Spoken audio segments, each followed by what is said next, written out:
Құрметті тыңдармандар, бүгін біз сіздермен макроэкономикалық көрсеткіштердің бірі жалпы ішкі өнімді қарастырамыз. Бірінші кезекте біз осы көрсеткіштің анықтамасын айтып өтейік. Жалпы ішкі өнімді біз ағылшын тілінде Gross Domestic Product деп атаймыз, және оған келесі анықтама берілген. Ұлттық экономика шекарасында орналасқан барлық өндіріс факторлары арқылы өндірілген түпкі тауарлар мен көрсетілген қызметтердің нарықтық құны, әдетте 1 жыл ішінде. Енді осы анықтаманы талдайық. Бірінші кезекте ұлттық экономика шекарасындағы түпкі тауарлар мен қызметтерді есептеуіміз қажет екен. Демек, бұл дегеніміз не? Ұлттық экономика шекарасында көптеген компаниялар қызмет етеді. Ол отандық компания болуы мүмкін, шетелдік компания болуы мүмкін. Демек, жалпы ішкі өнімді есептегенде компания кімнің меншігінде екеніне қарамастан, олардың өндірген түпкі тауарлар мен қызметтерінің нарықтық құнын есептейміз. Нарықтық құны дегеніміз не? Сіздер білесіздер, әр елде әртүрлі тауар түрлері өндіріледі. Мысалы, бір елде компьютерлар, тракторлар, дәптерлер, тамақ өнімдері өндірілуі мүмкін. Және біз дәптерге тракторды қоса алмаймыз ғой. Сондықтан біз оларды ортақ өлшем бірлікке келтіруіміз керек. Ол үшін біз трактордың нарықтық бағасына көбейтеміз, ал дәптердің нарықтық бағасына көбейтеміз да, және осы ортақ ақшалай өлшем бірлікпен көрсетілген нарықтық құндарын өздері қоса аламыз. Нарықтық құндарын қосу арқылы жалпы ішкі өнімді анықтаймыз. Енді анықтамадағы келесі назар аударатын бөлім ол түпкі тауарлар мен көрсетілген қызметтер. Түпкі тауарлар деп нені айтамыз? Мысал негізінде қарастырып өтейік. Айталық, алдымызда 3 фирма бар. Бірінші фирма бидай өндіреді, екінші фирма аталған бидайдан ұн өндіреді. Ал үшінші фирма ұннан нан өндіреді. Осы тауарлардың ішіндегі нан ол түпкі өнім болып табылады.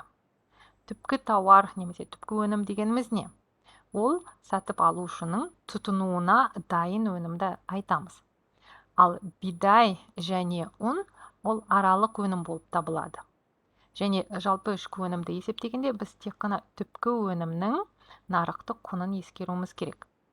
Егер де бидай бағасы 30 теңге болған болса, ал ұнның бағасы 50 теңге болған болса, ұн өндіруші ұнның бағасын тағайындаған кезде, осы ұнның бағасына бидайға кеткен шығындарды қосады. Демек, мына 30 теңге 50 теңгенің ішінде ескерілген.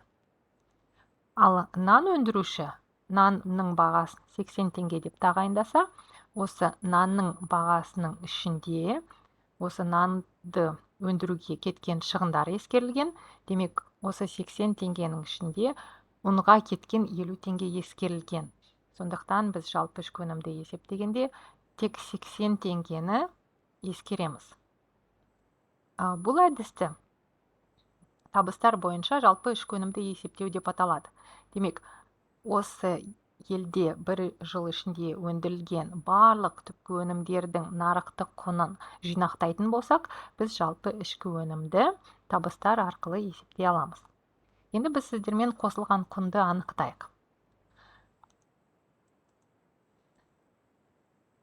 80 теңгеден осы нанды өндіруге кеткен ұнның бағасы 50 теңгені шегерсек, біз осы аралықта қосылған құн 30 теңгені анықтай аламыз. Егер де біз ұнның бағасы 50 теңгеден осы ұнды өндіруге кеткен бидайға кеткен шығындарды 30 теңгені шегерсек, біз осы аралықтағы қосылған құн 20 теңгені анықтай аламыз. Ал бірінші фирманың қосылған құны осы 30 теңгенің өзіне тең болады. 30 теңге.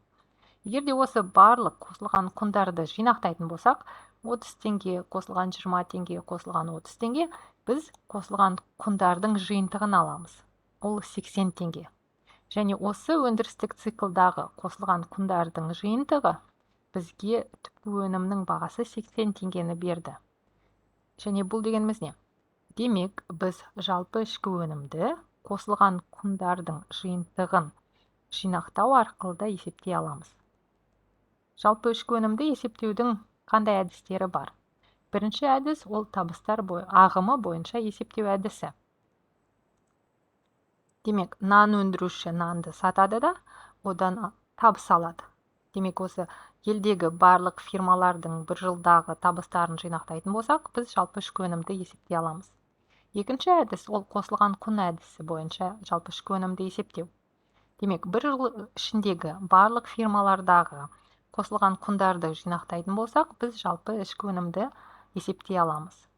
Үшінші әдіс ол шығындар ағымы бойынша жалпы ішкі өнімді есептеу. Демек, жаңағы өндірілген нанды тұтынушы сатып алады да, оған ақша жұмсайды. Егер де осы бір жыл ішінде өндірілген тауарлар мен қызметтерді сатып алуға кеткен шығындардың бәрін жинақтайтын болсақ, біз осы жыл ішіндегі жалпы ішкі өнімді есептей аламыз. Назарларыңызға рахмет.